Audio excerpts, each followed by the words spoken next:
Nah, ke linier di sini kalau tadi kan Y ya di Excel, kalau ini dependent, maka dependent itu kita tarik aja, kita pindahkan variabel Y-nya ke kanan, ya. Kemudian kita masuk, karena kita yang regresi linear sederhana, kita pindahkan yang X-nya ke dependent, ya. Baru kita masuk ke statistik, ya. Nah di statistik ini ada, ini kita klik semua,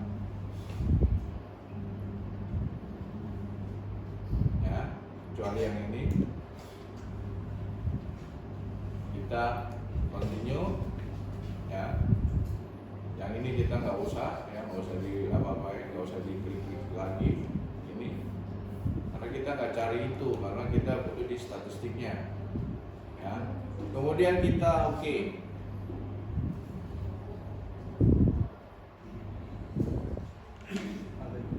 Nah ini hasilnya. Dan kalau di SPSS dia menjelaskan secara deskriptifnya, jadi univariatnya, ya. Ada min, ya. Jadi masing-masing Y min-nya berapa, standar deviasinya berapa, dengan jumlah datanya sekian, dan ini yang dianalisis, ya. Tapi ini nggak ada di Excel. Nah itu kan adanya di satu-satu yang kemarin. Tapi kalau di SPSS dia juga membahas secara univariat, dan ini adalah korelasi. Jadi kalau korelasi itu adalah hubungan antar variabel. Nah itu tadi kita lihat di sini X1 terhadap Y itu 69,6%, ya. Nah kalau Y dengan Y tentu kan jadi 100% kan dengan dirinya sendiri, ya. Begitu juga sebaliknya, ya.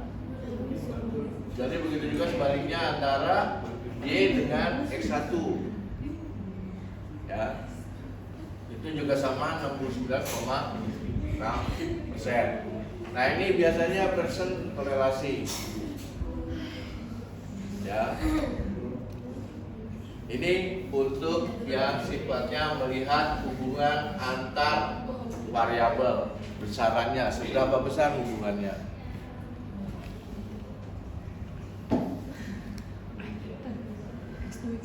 Nah, kemudian ini sama tadi dengan yang ada di Excel tadi, ya. Kalau kita lihat di sini ada R, ya. R ini kan korelasi tadi kan, sama dengan yang di atas. Hubungannya adalah 69,6%, tapi tingkat hubungannya itu rendah. Artinya dia lebih rendah, itu hanya 48,5%, ya. Nah, ini juga sama. Just ini biasanya nggak jauh beda, tapi biasanya yang dilihat adalah R dengan R square, ya, untuk melihat hubungan. Kemudian kita akan lihat lagi adalah F change. Ini adalah F hitung, ya. F hitung ini sama tadi yang di Excel itu tadi, ya. Kemudian kita lihat signifikannya.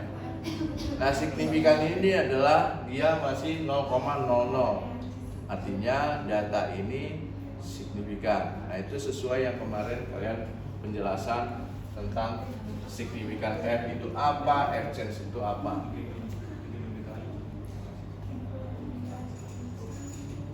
Ya. Nah ini juga sama, ya. Ini kan menjelaskan ANOVA itu adalah menjelaskan F dan signifikan, ya. F dan signifikan ini. Nah ini biasanya yang dibahas di skripsi, ya. Dari sini ada pertanyaan? Mas, yang ini yang nggak dicentang yang mana, Mas? Yang bawah nggak usah dicentang. Yang ini? Ya. Nggak usah dicentang. Ya.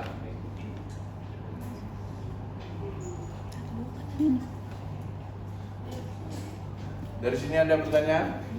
Udah, nggak usah deh apa-apa, ini udah.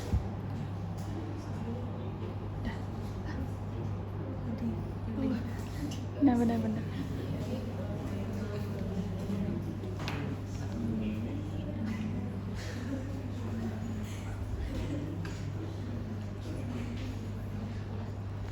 Nah, lagi adalah, nah, yang ini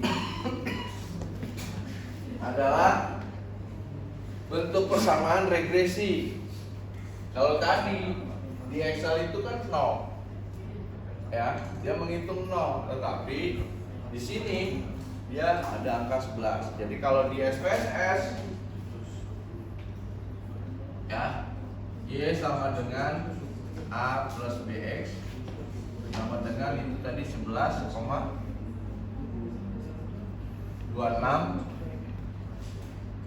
plus X1 nya adalah 0,4,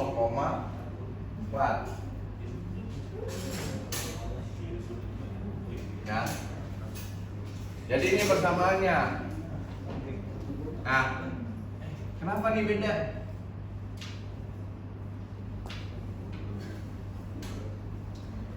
Kenapa tuh? Ada tahu nggak? Padahal datanya sama.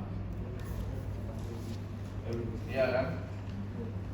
Nah, ini adalah kalau kita telisik ke dalam itu ada cara penghitungan secara dasar masing-masing aplikasi. Ya. Tetapi pada intinya adalah hasil ini adalah positif. Kalau kita lihat di sini 11,70.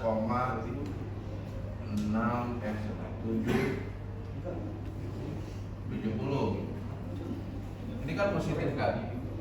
Intinya adalah angka ini adalah menunjukkan positif. Kalau terjadi misalnya ini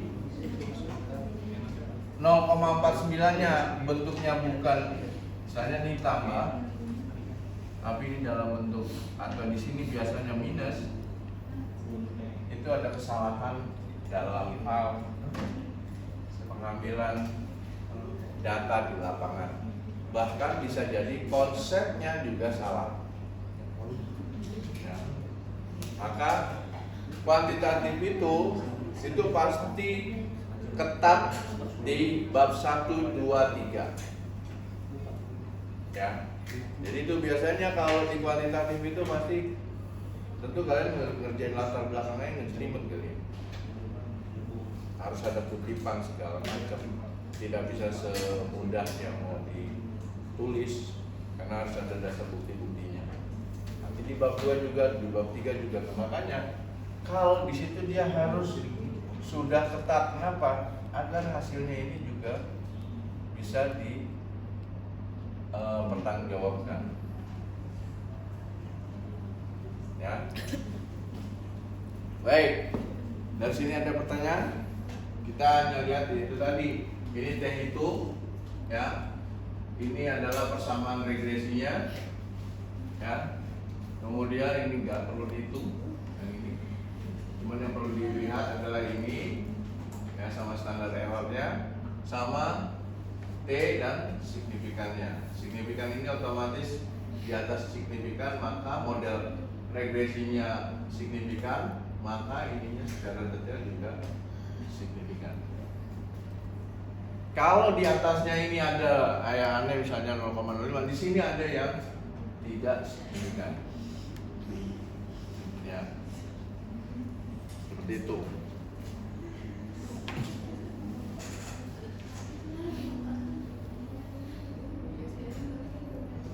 Nah, ini adalah yang untuk linear sederhana. Kalau tadi kan kita untuk melihat X2-nya kita di Excel 2 kali pengolahan data. Nah, kalau di SPSS itu dia bisa sekali pengolahan data. Kita tinggal menambahkan X2-nya. Kita kembali lagi, ya, di SPSS ini. Kita ke regresi lagi, kemudian ke linear. Nah, kita tambahkan X2-nya. kita pindahkan X2-nya ke kanan. Yang ini nggak usah dirubah lagi, ya, karena kan udah ya, nggak usah dirubah, kita oke.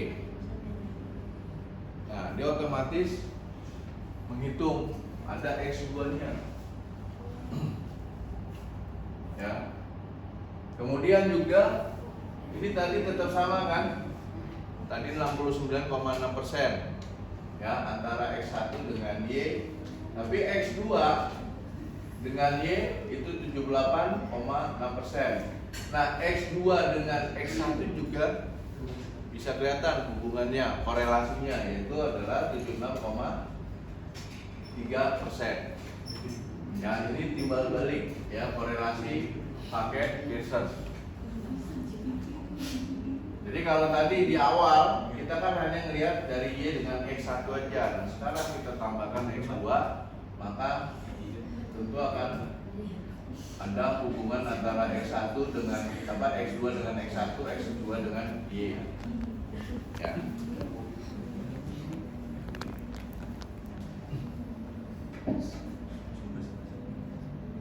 Nah, kemudian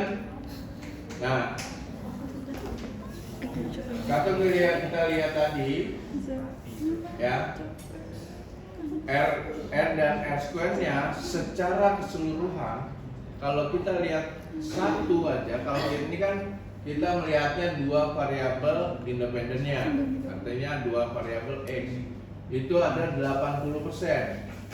Kalau kita lihat yang tadi, yang di awal ya, yang ini kan hanya satu, hanya variabel X1 aja, tentu lebih rendah, ya kan? Semakin banyak yang mempengaruhi, maka semakin besar tingkat korelasinya. Jadi kalau kita lihat yang kedua, ini tingkat hubungannya jauh lebih kuat, yaitu 80%, ya.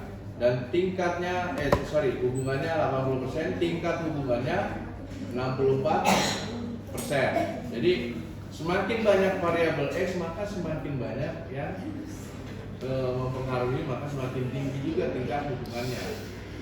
Ya. Nah, ini juga sama, ya, signifikan F-nya kita lihat.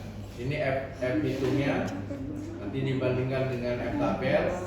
Nah, ini kalau udah 0,0 maka dikatakan data ini adalah signifikan. Ya, jadi ada data ketika kesalahan dalam hal baik itu jawab biasanya, ini menunjukkan data itu bervariasi jawabannya. Jadi kalau kemarin itu dari mulai sangat tidak setuju sampai sangat setuju, jawabannya monoton, maka itu dia akan dianggap error. Ya. Oke, nah ini juga sama penjelasan ini ditambahkan di X2. Jadi kalau kita lihat di sini, ya, yang ini, ya, itu kalau kita lihat konstannya berapa? 7,9. Ya. 7,9 ditambah X1-nya berapa itu? 0,15. 0,15 X1 ditambah X2-nya berapa? 0,12. 0,12 X2. Nah, karena ini di sini kuncinya itu adalah di A. Ketika A-nya itu positif, maka otomatis ini sesuai hipotesisnya. Ya. Itu ini. Ini kalau kita dalam bentuk linear berganda. Ya. Nah, inilah yang kita lihat ketika dia cuma satu, ya, ini satu, ya, karena ini adalah kalau yang linear sederhana kita kan harus satu-satu, ya, karena ini kan ini tentu makin kecil. Kalau kita lihat di atas, ya, modelnya, koefisiennya, nah, Kalau tadi kan di X1-nya itu kan 0,15 ya. Tapi kalau dia hanya satu aja itu adalah 0,45 ya. Itu makanya harus satu-satu. Ketika dia 2 maka dia akan turun ya. Nah itu masuk ketika yang di bawah ini adalah linear berganda sama ya. Ini juga T hitungnya ya. T hitungnya itu tadi ya. Ini T hitung terhadap konstanta, ini T hitung dengan X1, T hitung X2. Ini dibandingkan di T tabel ya.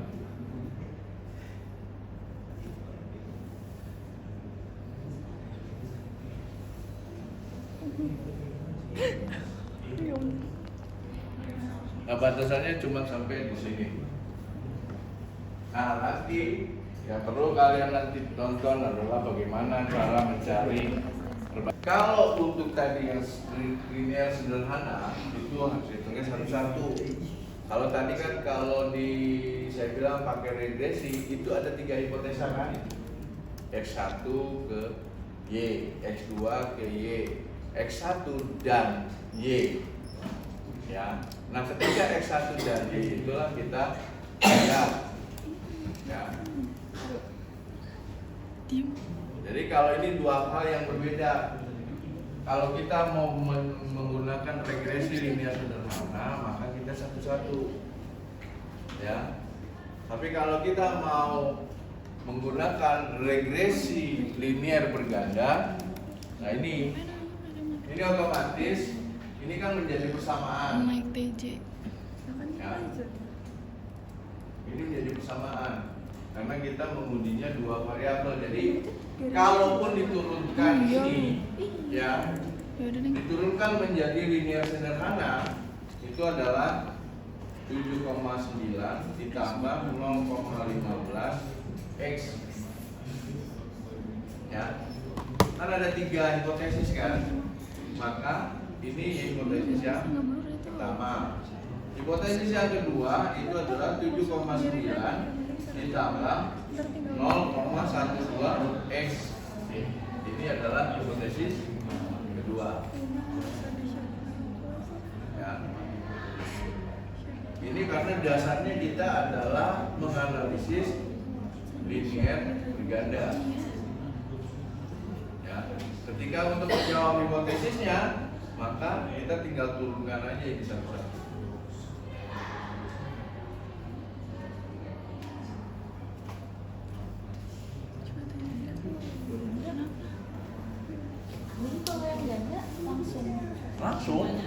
Langsung nih bisa kan, ini A-nya ini ke sini, itu kan linear sederhana kan. Kemudian ini dengan ini hipotesa yang kedua kan. Hipotesa yang ketiga kan ini dan ini kan. Nah. Jadi kalau hipotesisnya linear berganda ada 3 hipotesis, tapi kalau linear sederhana hanya ada 2 hipotesis, yaitu satu hipotesis yaitu X terhadap Y.